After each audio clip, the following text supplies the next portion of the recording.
ಕಾಡನೆ ಭೀಮನ ಸ್ವಭಾವ ಎಲ್ಲರಿಗೂ ಕೂಡ ಇಷ್ಟ ಆಗ್ಬಿಟ್ಟಿದೆ. ಒಂದಲ್ಲ ಒಂದು ರೀತಿಯಲ್ಲಿ ಕಾಡನೆ ಭೀಮ ಸುದ್ದಿ ಆಗ್ತಾನೆ ಇರ್ತಾನೆ. ಹೌದು, ನ್ಯೂಸ್ ಪೇಪರ್ ಆಗಿರ್ಬೋದು, ಸಾಮಾಜಿಕ ಜಾಲತಾಣಗಳಲ್ಲಾಗಿರ್ಬೋದು, ಎಲ್ಲಾ ಕಡೆ ಭೀಮನದ್ದೇ ಸುದ್ದಿ, ಭೀಮನದ್ದೇ ಹವಾ ಆಗಿದೆ. ಸಕಲೇಶ್ಪುರ ಭಾಗ, ಬಿಕ್ಕೋಡು ಭಾಗದಲ್ಲಿ ಕಾಡನೆ ಭೀಮ ಒಂಟಿಯಾಗಿ ಸುತ್ತಾಡ್ತಾ ಇದ್ದಾನೆ. ಮದವು ಕೂಡ ಜಾಸ್ತಿ ಆಗಿದೆ. ದಂತವನ್ನ ಕಳ್ಕೊಂಡ್ಮೇಲೆ ಗಾಯದಿಂದ ಬಳಲುತ್ತಿದ್ದಂತ ಭೀಮ ಪ್ರಕೃತಿ ದತ್ತ ಬಗ್ಗೆ ತಾನಾಗ್ ತಾನೇ ಚಿಕಿತ್ಸೆನ ಪಡ್ಕೊಂಡಿದ್ದಾನೆ. ಹುಷಾರಾಗಿದ್ದಾನೆ, ಗುಣಮುಖ ಆಗಿದ್ದಾನೆ. ಆರೋಗ್ಯವಾಗಿರುವಂತ ಭೀಮ ಆರಾಮಾಗಿ ಸುತ್ತಾಡ್ತಾ ಇದ್ದಾನೆ. ಹೊಲ, ಜಮೀನು, ತೋಟ, ಗದ್ದೆಗಳಲ್ಲಿ, ಕಾಫಿ ತೋಟದಲ್ಲಿ ಹೆಚ್ಚಾಗಿ ಸಮಯವನ್ನ ಕಳೆಯುವಂತ ವೈಲ್ಡ್ ಭೀಮ ಅಲ್ಲಿ ರೆಸ್ಟ್ ಸಹ ಮಾಡ್ತಾನೆ. ಇನ್ನು ಹೊರಗಡೆ ಬಂದು ಮೇವು ಎಲ್ಲವನ್ನು ಕೂಡ ತಿಂತಾನೆ.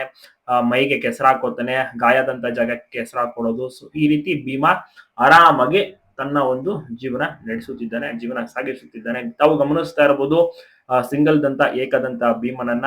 ಜೊತೆಗೆ ಮದವು ಕೂಡ ಇದೆ, ಮದ ಕೂಡ ಸುರಿತಾ ಇದೆ. ಆದ್ರೂ ಕೂಡ ಶಾಂತ ಸ್ವಭಾವದಲ್ಲಿ ಭೀಮ ತನ್ನ ಒಂದು ನಡಿಯನ್ನ ಸಾಗಿಸುತ್ತಿದ್ದಾನೆ. ಮದ ಬಂದಂತಾನೆ ಎಸ್ಪೆಷಲಿ ದಾಂಧಲೆ ಮಾಡುತ್ತೆ. ಸಿಕ್ಕ ಏನ್ ಸಿಗುತ್ತೆ ಎಲ್ಲದರ ಮೇಲೂ ಕೂಡ ದಾಂಧಲೆ ಮಾಡುವಂತ ಆನೆಗಳು ಎಷ್ಟೊಂದು ಇದಾವೆ. ಉದಾಹರಣೆ ಸಹ ನೋಡಿರ್ತೀವಿ ನ್ಯೂಸ್ ಗಳಲ್ಲೆಲ್ಲ. ಆದ್ರೆ ಈ ಒಂದು ಎಸ್ಪೆಷಲಿ ಕಾಡನೆ ಭೀಮ, ಆತನ ಒಂದು ನೇಚರೇ ಬೇರೆ ಆಗಿರುತ್ತೆ. ಅಷ್ಟು ಮದ, ಜೋರ್ ಮದ ಇದ್ರು ಕೂಡ ಎಷ್ಟು ಶಾಂತ ರೀತಿಯಲ್ಲಿ ವೈಲ್ಡ್ ಭೀಮ, ಕಾಡನೆ ಭೀಮ ಇದ್ದಾನೆ ಅಂದ್ರೆ ನಿಜವಾಗ್ಲೂ ಕೂಡ ನಂಬಕೆನ ಅಸಾಧ್ಯ. ಮತ್ತೆ ಈತನ ಮೇಲೆ ಒಂದು ರೀತಿಯಲ್ಲಿ ರೆಸ್ಪೆಕ್ಟ್ ಕೂಡ ಜಾಸ್ತಿ ಆಗುತ್ತೆ. ಆ ಮನೆಯ ಒಂದು ವಿಡಿಯೋ ಸಹ ವೈರಲ್ ಆಗಿತ್ತು. ಹಸು ಇದ್ರು ಕೂಡ ಗೋಮಾತೆ, ಗೋಮಾತೆಗೆ ಏನು ಕೂಡ ಮಾಡಲ್ಲ ವೈಲ್ಡ್ ಭೀಮ್. ಮತ್ತೆ ಗೋಮಾತೆ ಕೂಡ ಗಾಬರಿ ಆಗೋದಿಲ್ಲ. ವೈಲ್ಡ್ ಭೀಮನಿಗೆ ದಾರಿಯನ್ನ ಸಹ ಮಾಡ್ಕೊಡುವಂತ ಒಂದು ವಿಡಿಯೋ ತುಂಬಾನೇ ವೈರಲ್ ಆಯ್ತು. ಈ ರೀತಿ ಸಾಕಷ್ಟು ಉದಾಹರಣೆ ವೈಲ್ಡ್ ಭೀಮನದ್ದಾಗಿರುತ್ತೆ. ಹಲವು ವರ್ಷಗಳಿಂದ ಇವತ್ತು ಸಕಲೇಶ್ಪುರ ಭಾಗ, ಏನಿಲ್ಲ ಅಂದ್ರೆ ಸುಮಾರು 10 ವರ್ಷ ಆಗಿರ್ಬೋದು, ಸಕಲೇಶ್ಪುರ ಭಾಗದಲ್ಲಿ ತಿರುಗಾಡ್ತಾ ಇದ್ದಾನೆ. ಮುಂಚೆ ಸಿಕ್ಕಾಪಟ್ಟೆ ಉದ್ದ ದಂತ ಇತ್ತು. ನಂತರ ಒಂದು ಫೈಟ್ ಆದಂತ ಟೈಮಲ್ಲಿ ಅದ್ರಲ್ಲಿ ಕೂಡ ಸ್ವಲ್ಪ ದಂತವನ್ನ ಅರ್ಧ ಕೂಡ ಕಟ್ ಮಾಡ್ಕೊಂಡಿತ್ತು ಒಂದ್ ಸೈಡ್ ಅಲ್ಲಿ. ಈಗ ದಂತ ಒಂದು ಫುಲ್ ಕಟ್ ಆಗೋಗಿರುತ್ತೆ. ಕ್ಯಾಪ್ಟನ್ ಜೊತೆ ಫೈಟ್ ಆದ ಬಳಿಕ ಗಾಯದಲ್ಲಿದ್ದಂತ ವೈಲ್ಡ್ ಭೀಮ ಗಾಯವನ್ನ ವಾಸಿ ಮಾಡ್ಕೊಂಡು ಈಗ ಆರಾಮಾಗಿ ಸುತ್ತಾಡ್ತಾ ಇದ್ದಾನೆ. 80% ಗಾಯವು ಕೂಡ ವಾಸಿಯಾಗಿದೆ. ಜೊತೆಗೆ ಈಗ ಮದ ಬಂದು 1 ತಿಂಗಳು, 1.5 ತಿಂಗಳಾಗಿದೆ. ಪೀಕ್ ಮದ ಅಂತಾನೆ ಹೇಳ್ಬೋದು.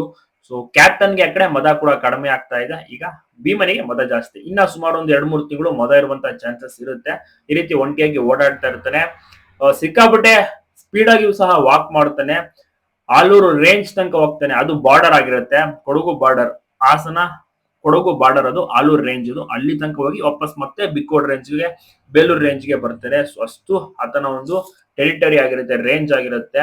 ಆದ್ರೆ ಹಾಸನ ಜಿಲ್ಲೆಯನ್ನ ದಾಟಿಲ್ಲ ವೈಲ್ಡ್ ಭೀಮ. ವಾಪಸ್ ಇಲ್ಲೇ ಒಳಗಡೆನೆ ಸುತ್ತಾಡ್ತಾ ಇರ್ತಾನೆ. ಆದ್ರೆ ಬೇರೆ ಆನೆಗಳಾಗಿದ್ರೆ ಬಾರ್ಡರ್ ದಾಟುವಂತ ಒಂದು ಚಾನ್ಸಸ್ ಸಹ ಇತ್ತು. ಬಟ್ ಇಲ್ಲಿ ಎಸ್ಪೆಷಲಿ ವೈಲ್ಡ್ ಭೀಮ ಈ ಒಂದು ಬಾರ್ಡರ್ ನ ದಾಟಿಲ್ಲ. ಆರಾಮಾಗಿ ಇಲ್ಲೇ ಸುತ್ತಾಡ್ಕೊಂಡು ಇದ್ದಾನೆ. ಗುಂಪಿಗೆ ಸೇರುವಂತ ಚಾನ್ಸಸ್ ಸಹ ಇದೆ.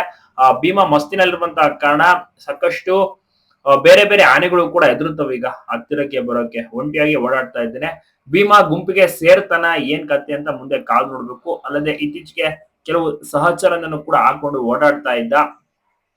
ಫೈಟ್ ಆದ ಬಳಿಕ ಕ್ಯಾಪ್ಟನ್ ಮತ್ತೆ ಎಲ್ಲೂ ಕೂಡ ಮುಖಾಮುಖಿ ಆಗಿಲ್ಲ, ದೂರದಲ್ಲೇ ಉಳ್ಕೊಂಡಿದ್ದಾವೆ. ಬೇರೆ ಗುಂಪಿನಲ್ಲಿದ್ದಾನೆ ಕ್ಯಾಪ್ಟನ್.